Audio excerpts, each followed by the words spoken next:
Ya, pemirsa, salah satu yang terdampak dari pandemi COVID-19 ini adalah ekonomi. Tentu saja ini tidak hanya melanda wilayah Jawa Tengah, namun hampir di seluruh wilayah pun mengalami tekanan berat kaitannya dengan ekonomi. Pandemi terus berlangsung sampai dengan saat ini, sudah hampir 2 tahun, tapi kita harus kembali untuk membangkitkan perekonomian di masing-masing daerah. Salah satu yang nampak saat ini di Jawa Tengah adalah gebrakan ala Ganjar Pranowo. Salah satunya dengan membentuk tim khusus untuk pembangunan investasi gitu ya di wilayah Jawa Tengah. Pak Ganjar, bicara kaitannya dengan investasi dan juga Jawa Tengah, ini apakah memang salah satu langkah yang Anda ambil, langkah paling jitukah menurut Anda yang Anda ambil untuk membangun kembali gitu wilayah Jawa Tengah pasca COVID-19 atau pandemi COVID-19 ini sendiri? Nggak tahu Mbak ya, apakah terlalu jitu atau tidak ya. Tapi kalau kita melihat kondisi-kondisi yang saat ini terjadi, kita memang harus membuat terobosan. Kita nggak bisa lagi konvensional. Ya. Maka umpama pasar ekspor tidak lagi pada pasar-pasar tradisional. Kita sekarang cari juga Afrika, kita cari juga Eropa yang belum terjamah. Mama kemarin UMKM kita ajak untuk mengirim barangnya ke Benelux gitu ya, ke Belgia, terus kemudian bisa dibantu juga oleh kawan-kawan di Perancis ya. UMKM kita kemarin kita kirim makanan minuman ke Jepang umpama. Jadi ini yang coba kita dorong. Yang kedua, saya coba ajak kawan-kawan untuk jualan secara online.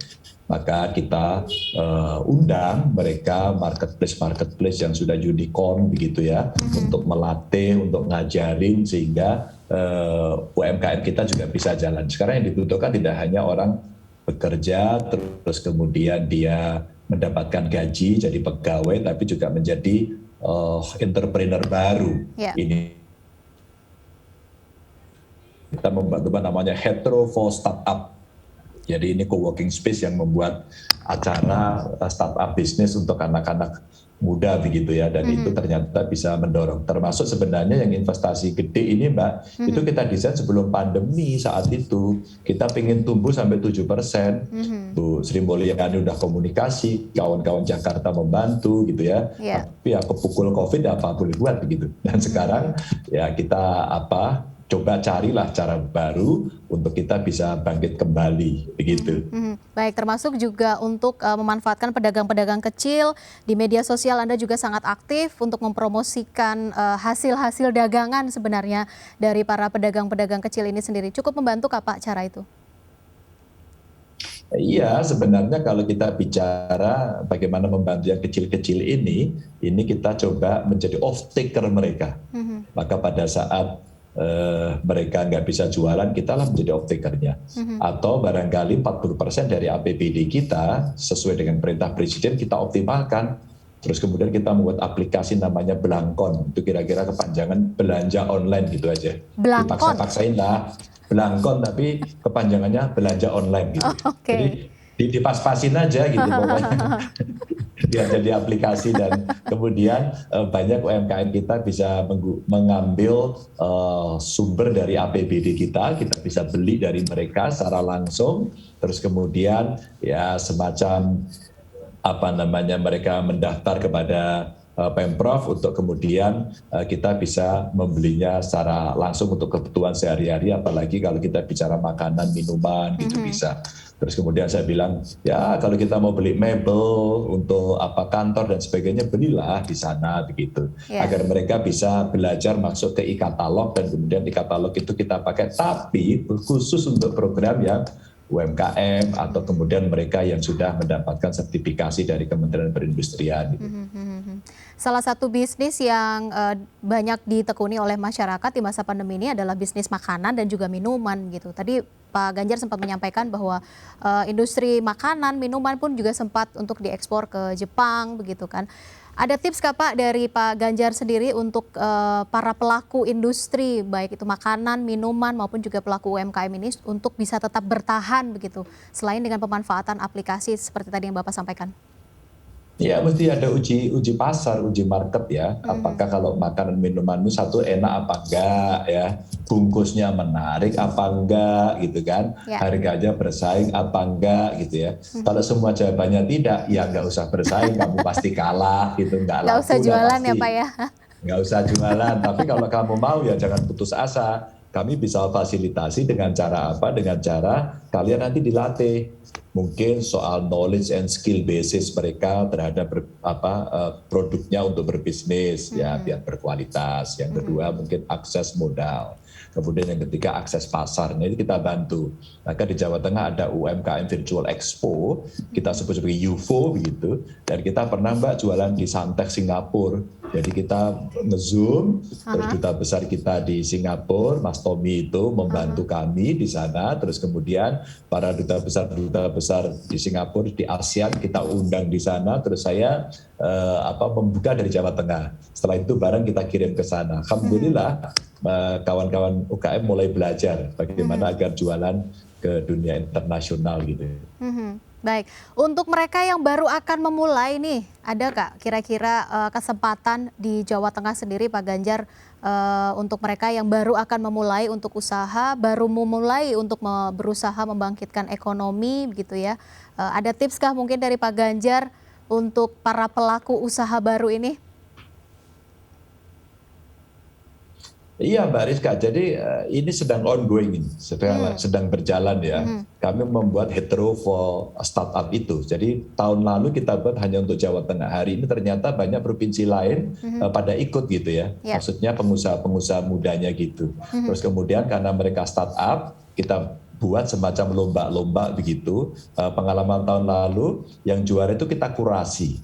Kuratornya kita cari, BI terlibat, OJK terlibat, BUMN, BUMD begitu.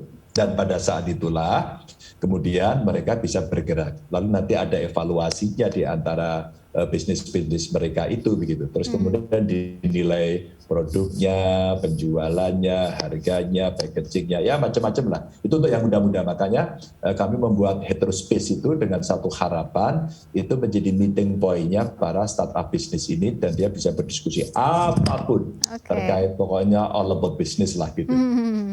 Selain bisnis Pak, salah satu yang menjadi sarana untuk peningkatan ekonomi, wisata sepertinya ya Pak ya. Di Jawa Tengah kan banyak sekali nih tempat wisata-wisata yang menarik begitu, yang mungkin bisa menarik wisatawan, baik itu wisatawan lokal maupun juga wisatawan dari mancanegara. Apa kira-kira yang dilakukan untuk saat ini Pak, untuk menarik wisatawan, baik itu wisatawan lokal maupun juga wisatawan asing, khususnya di Jawa Tengah? Selain promosi Mbak Rizka ya event, kita create event. Umpama ini 3 hari ada Dieng Culture Festival. Karena kemarin terpuruk karena pandemi ya sekarang pelan-pelan kita buat hybrid gitu.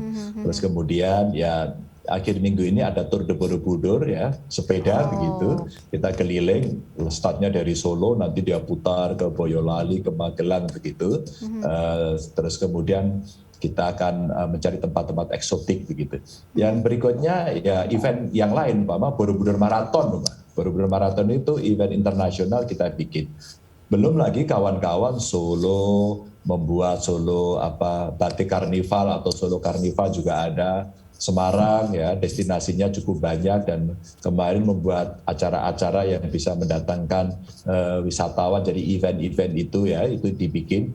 Atau barangkali ya kemarin saya buat fashion show batik lasem dan ternyata saya minta untuk mereka berbicara soal cerita-cerita itu dan kita mendorong Mbak desa-desa wisata untuk tumbuh, bahkan dukungan dari DPRD kita membuat perda sehingga kalau ada desa wisata yang tumbuh bagus bisa kita bantu 1 miliar dan itu bisa dikembangkan bisnisnya dan kemudian sekarang orang mencari tempat wisata yang unik-unik Mbak, bahkan tidak yang mainstream, mereka masuk ke desa-desa yang inilah cara yang bisa tumbuh. Maka saya senang banget kalau ada waktu itu keliling apakah naik sepeda, naik motor begitu ya, masuk ke desa-desa untuk mengapresiasi.